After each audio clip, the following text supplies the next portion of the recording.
Салам достор, орус тилиндеги в приставкасын үйрөнөбүз. В приставкасы эки тамгадан турган в приставкасы кыймыл аракеттин ичтен сыртка болгонун туюнтат. Мисалы итти дей турган болсок баруу, ал эми в ити дей турган болсок сыртка чыгуу болот. Мисалы бросить таштоо, жөн эле таштоо, ал эми выбросить дей турган болсок сыртка таштоо. Андан кийин бежать чуркоо дей турган болсок, ал эми выбежать в приставкасын кое турган болсок сыртка чуркап чыгуу болот.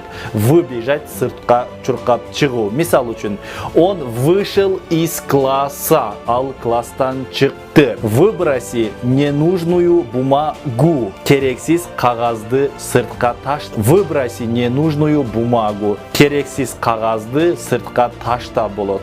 Андан кийин ты выбежала на улицу.